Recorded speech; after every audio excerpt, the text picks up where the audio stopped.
Hi, my name is Georgia Myron and this is my video on macromolecules in plastic recycling. Firstly, what is a polymer? A polymer is a large molecule made by joining repeating small units known as monomers. You can have monomers, diamers, triamers, and these are all different sizes of polymer. How are polymers made? So there are two main types of polymerization, chain growth and step growth polymerization.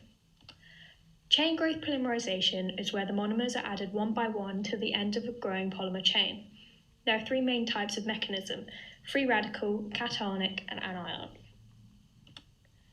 Step growth polymerization is where both the monomers and the growing polymer chains have reactive groups. All the species present can react to form longer chains. There are no specific mechanisms for this type of polymerization, but it does often rely on two monomers with complementary reactivity. So, the types of chain growth polymerization. As I said before, these are free radical, cationic, and anionic.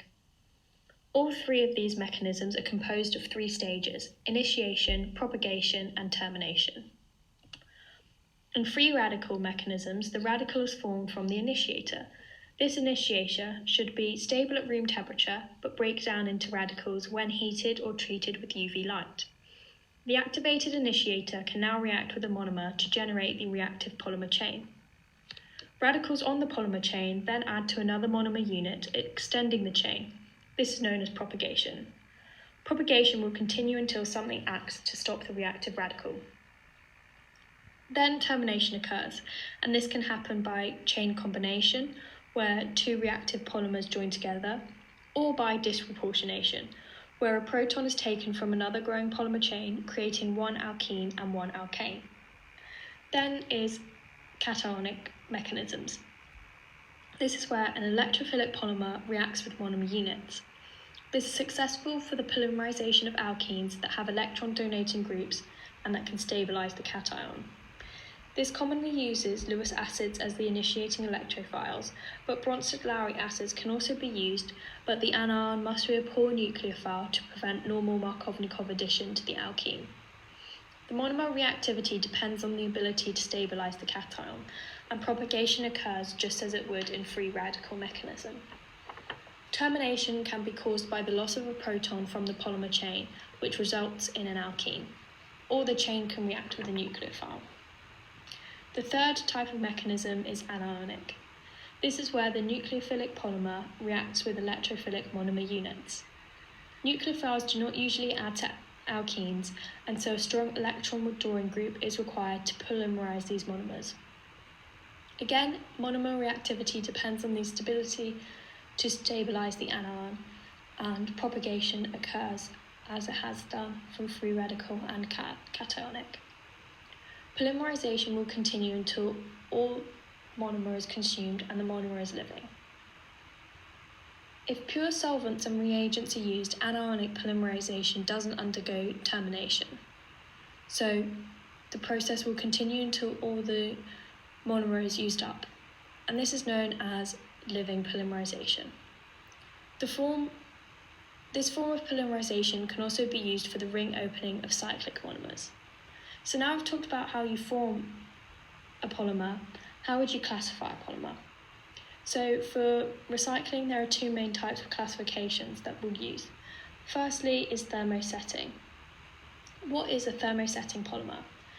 So this is when a polymer is heated, it hardens and it stays hard and cannot be reformed when cooled.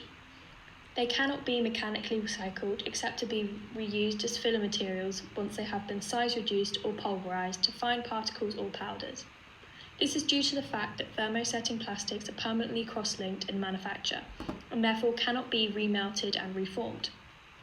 Examples of this polymer are epoxy, silicone, and polyurethane. The second type of classification is thermosoftening or thermoplastic, and this is where when it's heated, it melts and softens and then can be reformed when cooled, so it is the complete opposite to thermosetting polymers. Thermoplastics have high potential to be mechanically recycled.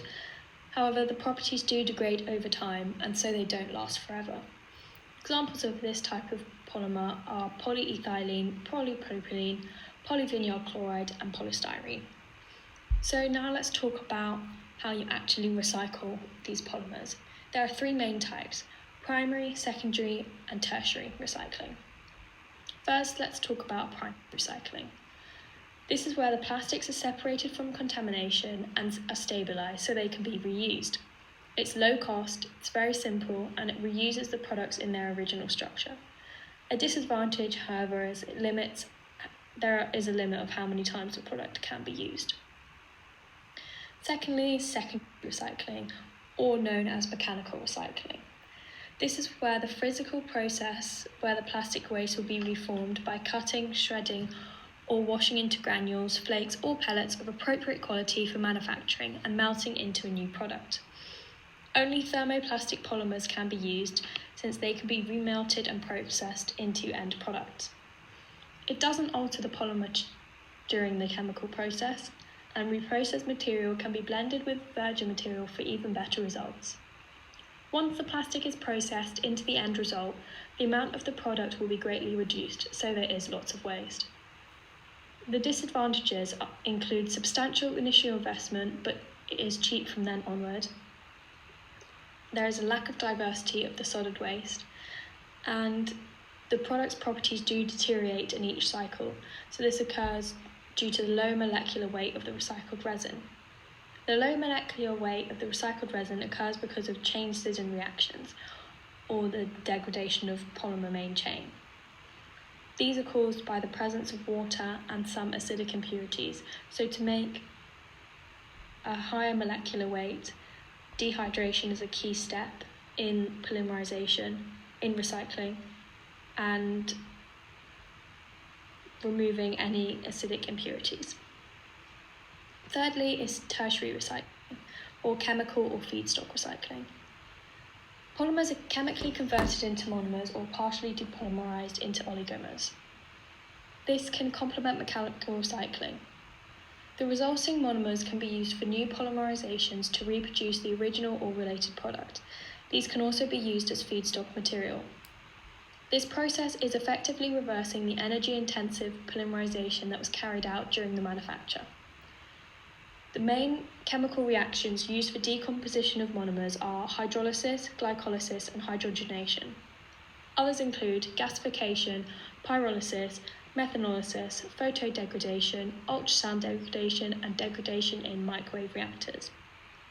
Disadvantages of this type of recycling are its high cost and there's lots of energy required. I thought it would be best to run through an example of how a polymer is manufactured and then onto how it's recycled. So I've chosen to talk about polyethylene terephthalate, also known as PET.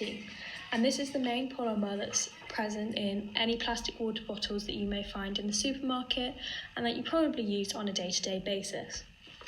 So PET is a semi-crystalline thermoplastic polyester with a high strength, transparency and safety.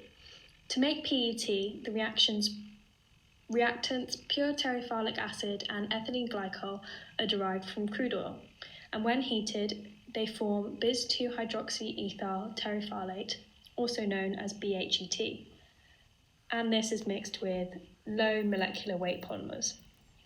This mixture then reacts further, distills out the excess ethylene glycol, and forms the PET.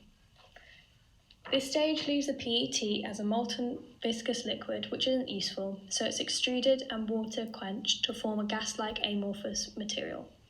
A second polymerization stage takes place in the solid state at lower temperatures to remove all the volatile impurities like acetyl hydrate, remaining glycols and any leftover water.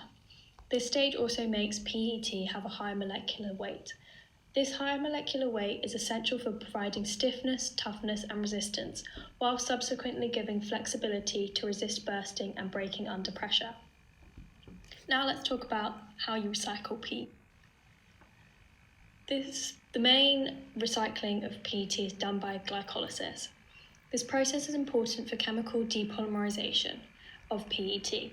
By definition, this reaction is the molecular degradation of PET polymer by glycols in the presence of transesterification catalysts, where the ester linkages break and are replaced with hydroxyl groups.